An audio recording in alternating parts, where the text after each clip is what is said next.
RSS ने BJP को दिखाया आईना। संघ नेता इंद्रेश कुमार बोले, राम की भक्ति ने जिस पार्टी को सबसे बड़ी पार्टी बनाया, उसके अहंकार के कारण से भगवान ने चुनाव में उसे जो सफलता मिलनी चाहिए थी वो नहीं दी।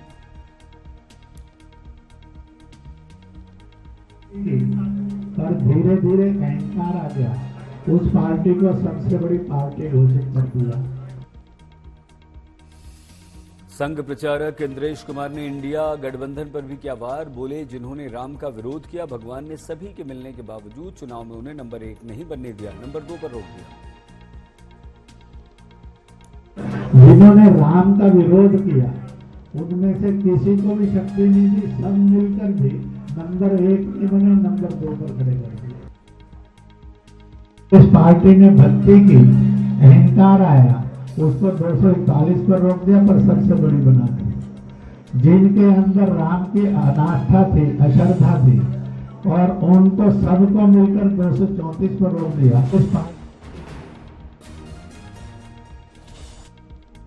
इंद्रेश से पहले संघ प्रमुख मोहन भागवत ने भी परोक्ष रूप से किया था वार। बोले थे, काम करें लेकिन अहंकार ना पालें। काम करे लेकिन मैंने किया ये अहंकार न पाले तो हम इस देश की सच्ची सेवा कर रहे ऐसा होगा।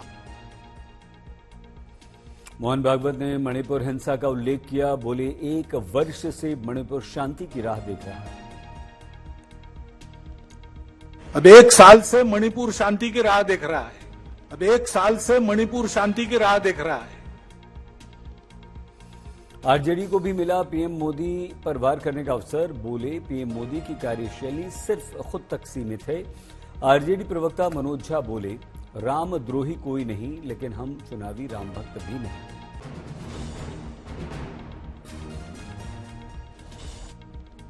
शिवसेना उद्धव के नेता संजय राउत ने बीजेपी पर संघ के बयान को लेकर बनाया मुद्दा। बोले, मोदी और शाह ने तोड़ी अहंकार की मर्यादाएं।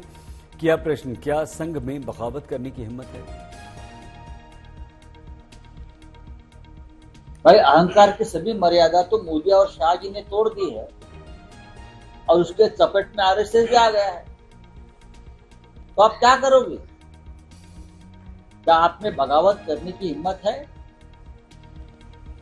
संजय राउत बोले, बातें करने से कुछ नहीं होने वाला। संघ के करीबी राजनाथ, नितिन गडकरी, शिवराज सिंह चौहान, योगी को तानाशाहों के खिलाफ बोलना चाहिए, सब चुप बैठे। गडकरी जी बैठे हैं, चुप बैठे। राजनाथ सिंह जी आरएसएस से जुड़े हैं, योगी जी आरएसएस से जुड़े हैं, और देश में 2 तानाशाह, ईस्ट इंडिया कंपनी गुजरात के लोग देश में भ्रष्टाचार को बढ़ावा दे। संजय राउत ने मणिपुर हिंसा, जम्मू कश्मीर में आतंकवाद का उठाया मुद्दा। दोनों राज्यों को लेकर मोदी को घेरा।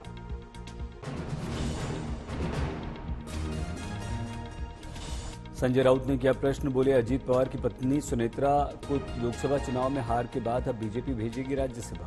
क्या संघ इसका खुलकर करेगा विरोध? अजीत पवार के पास सुनेत्रा पवार जी को राज्यसभा भेजने के लिए वोट कम है, ज्यादा उतना वोट उनका क्लियर नहीं है। तो बीजेपी की मदद से अजीत पवार की पत्नी जाएगी, बीजेपी की मदद से। क्या करेंगे? विरोध करेंगे। संघ प्रमुख मोहन भागवत 4 दिन के प्रवास पर गोरखपुर में हैं। मुख्यमंत्री योगी भी जाएंगे गोरखपुर। गोरखपुर में कल मुख्यमंत्री योगी आदित्यनाथ और संघ प्रमुख मोहन भागवत की मुलाकात होगी। चुनाव के बाद इस मुलाकात को बेहद महत्वपूर्ण माना जा रहा है।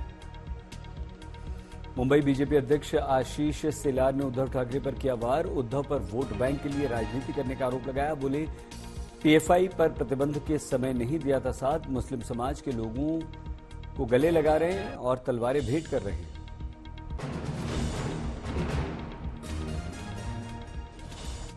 महाराष्ट्र के डिप्टी सीएम देवेंद्र फडणवीस ने भी शिवसेना उद्धव पर मुस्लिम तुष्टीकरण की राजनीति का लगाया आरोप। बोले, उन्हें सिर्फ उनके वोट मिले, लेकिन जिनके लिए उद्धव ने हिंदुओं का साथ छोड़ा, और जवाब बाला साहब बोलने लगे।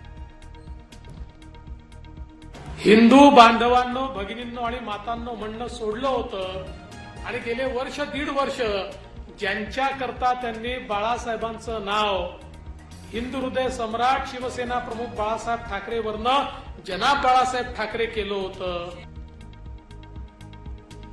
कांग्रेस नेता प्रमोद तिवारी ने संघ पर किया वार, बोले आरएसएस अपनी जिम्मेदारी से नहीं बच सकता. 10 वर्षों में अहंकारियों को नियंत्रित नहीं कर पाया.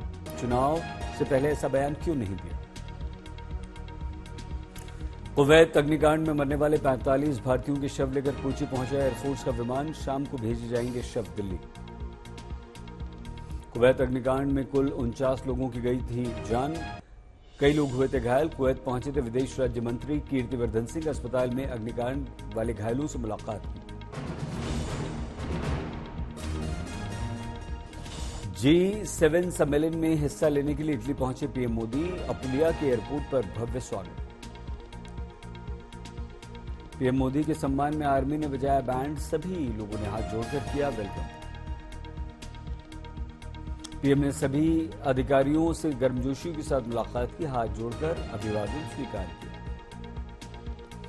आज G7 शिखर सम्मेलन में कई महत्वपूर्ण मुद्दों पर चर्चा. मोदी सरकार का पदभार संभालने के बाद पीएम मोदी की पहली विदेश यात्रा. इटली की प्रधानमंत्री जॉर्जिया मेलोनी से मिलेंगे पीएम.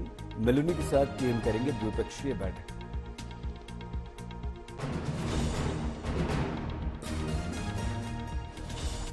नीट परीक्षा धांधली मामले में सुप्रीम कोर्ट में सुनवाई. सुप्रीम कोर्ट ने सभी पक्षकारों को जारी किया नोटिस. नीट रिजल्ट विवाद पर अब 8 जुलाई को होगी अगली सुनवाई. सभी याचिकाओं पर सुनवाई. याचिका में मन मुताबिक परीक्षा सेंटर चुनने का आरोप. सूत्रों के अनुसार कई राज्यों के छात्रों ने नीट का एग्जाम देने के लिए गुजरात के गोधरा में एक विशेष सेंटर को चुना और रिश्वत दी. नीट परीक्षाओं को लेकर सुप्रीम कोर्ट ने एनटीए और केंद्र सरकार को भी जारी किया नोटिस. 2 हफ्ते में मांगा जवाब. सुप्रीम कोर्ट की आज की सुनवाई के बाद धर्मेंद्र प्रधान ने ट्वीट किया, सरकार हर तरह से परीक्षार्थियों के साथ किसी भी बच्चे के भविष्य से नहीं होगा खिलवाड़. दिल्ली के अलग अलग इलाकों में बढ़ा पानी का संकट. 1-2 टैंकर पर निर्भर पूरी कॉलोनीज.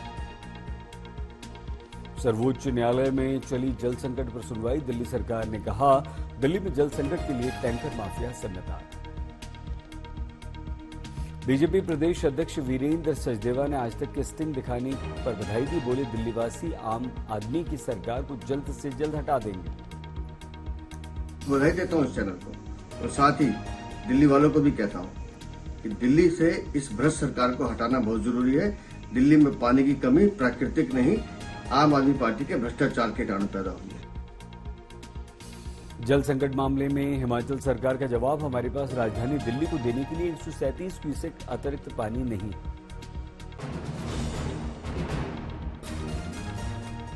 कश्मीर की तरह अब जम्मू में भी आतंकवादियों के समर्थकों की संपत्ति जब्त की जाएगी. परिवार को नहीं मिलेगी सरकारी नौकरी. कड़े एक्शन लेने की तैयारी में केंद्र.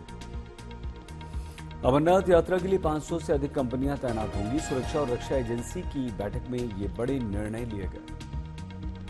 जम्मू कश्मीर में आतंकवादी हमलों के बीच कल पीएम मोदी ने की हाई लेवल मीटिंग. आतंकवाद से निपटने के लिए सभी कड़े कदम उठाने के निर्देश. स्वाति मालीवाल मारपीट मामले में जमानत के लिए हाईकोर्ट पहुंचे विभव कुमार. अदालत ने दिल्ली पुलिस से मांगा जवाब. अमूल के बाद अब पराग कंपनी ने भी बढ़ा दिए दूध के दाम. 1 लीटर दूध 2 रुपए महंगा.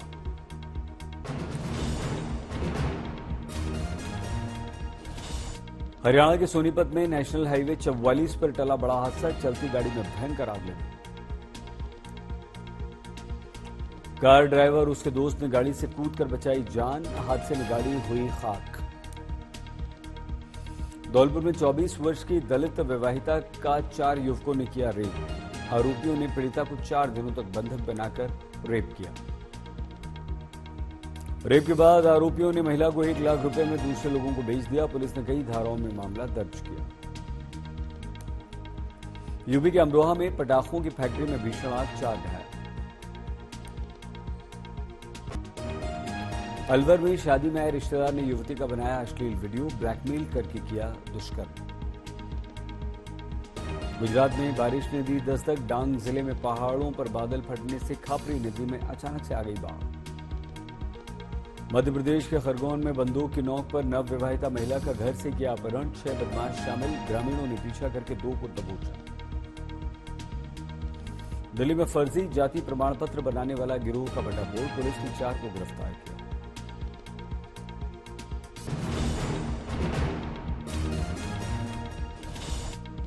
झांसी में सिपाही ने अपने भाई के साथ मिलकर पुलिस पर किया जानलेवा हमला, पुलिसकर्मियों ने भागकर अपनी जान बचाई। बदमाशों ने लाइसेंस वाले हथियार से पुलिस पर फायरिंग भी कर दी, पुलिस की गाड़ी को आग लगा दी। लखनऊ में अखबार में रिपोर्ट छपने के बाद हंगामा, अकबर नगर में बुलडोजर की कार्रवाई का आज 5वां दिन, करीब 400 घर यहां पर ध्वस्त किए गए।